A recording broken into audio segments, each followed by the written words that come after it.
में आप लोगों का स्वागत है।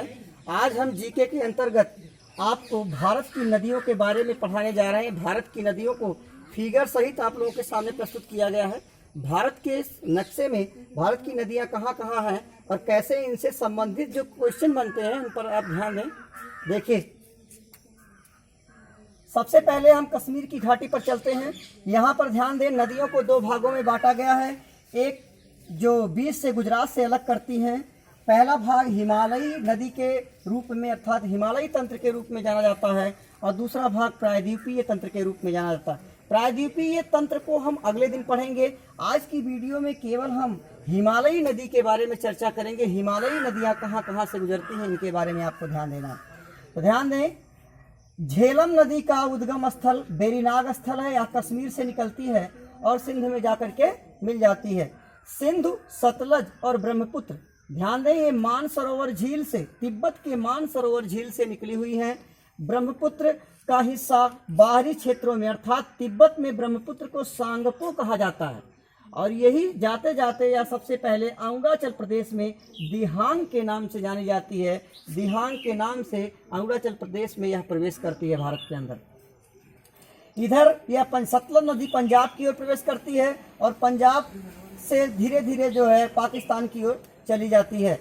इस सतलज नदी से हिमाचल प्रदेश से एक नदी आती है जिसका नाम चिनाब नदी।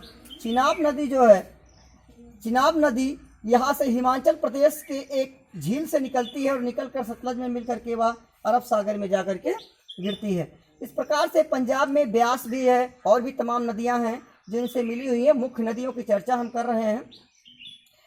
सिंधु नदी का उद्गम स्थल आपने देख लिया, मानसरोवर है। और ध्यान दें कि सिंधु नदी की जो टोटल लंबाई है वो 3180 किलोमीटर है और भारत में 1114 किलोमीटर केवल मानी जाती है। आगे चर्चा करते हैं। देखें, यमुनोत्री, यमुना का जो उद्गम स्थल है ये उत्तराखंड के बंदरपूछ पहाड़ी से यमुनोत्री स्थान से निकलती हैं और धीरे धीरे यह आकर के जो है उत्तर प्रदेश में इलाहाबाद में मिलती हैं और वहाँ पर इन्हें संगम बनाती हैं गंगा के साथ। लेकिन गंगा का जो उद्गम स्थल है वो गंगोत्री है, उत्तराखंड का गंगोत्री, जहाँ से ये भागीरथी के नाम से निकलती है और भागीरथी के नाम से निकल करके या उत्तराखंड में अलकनंदा नदी से मिलकर के गंगा बन जाती है। जब ये अलकनंदा नदी से बनती है तब गंगा बनती है। इस स्थान को देवप्रयाग कहा जाता है। इसका ध्यान रखें, इस स्थान को हम देवप्रयाग कहते हैं। देवप्रयाग के नाम से यह स्थान जाना जाता है और जब गंगा इलाहाबाद में मिलती है तो वहाँ पर प्रयागराज के नाम से माना जाता है। हाँ, सिक्किम से एक तीस्ता नदी निकलती है, यह भी बंगाल की खाड़ी की ओर आती है, छोटी सी नदी तीस्ता। दामोदर नदी का उद्गम स्थल आप लोग ध्यान दें, दामोदर नदी जो है झारखंड से निकलती है। झारखंड छोटा नागपुर पठार से निकलती है और छोटा नागपुर पठार से निकल करके या जा करके बंगाल की खाड़ी में गिरती है।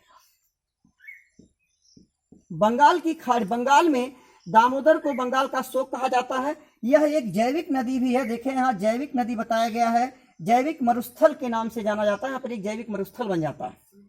आगे, सोन नदी का उद्गम स्थल मध्य प्रदेश का अमरकंटक स्थान है। अमरकंटक से निकलती है, अमरकंटक से निकल करके जा करके उत्तर की साइड में गंगा से मिल जाती है।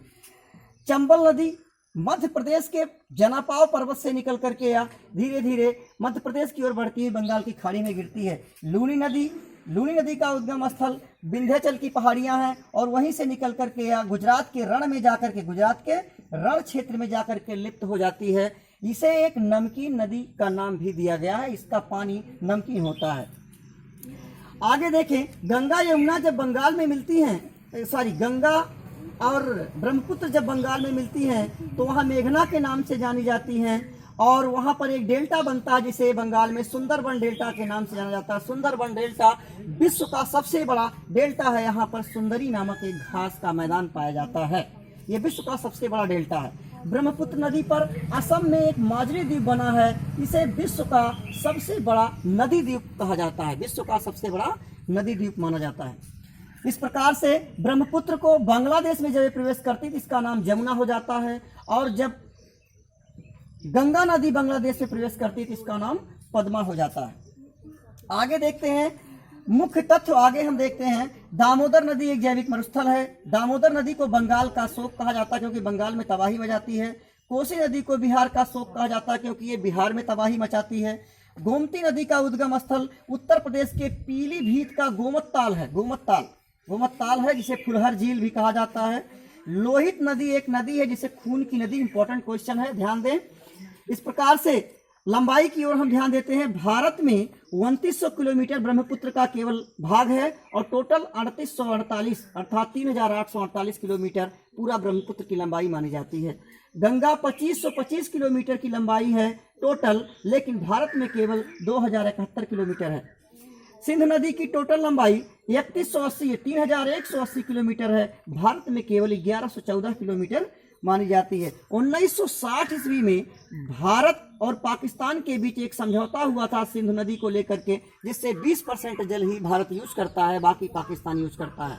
तो इस प्रकार से आज आपने हिमालयी नदियों के बारे में पढ़ा है, अगले दिन और पढ़ाएंगे। धन्यवाद।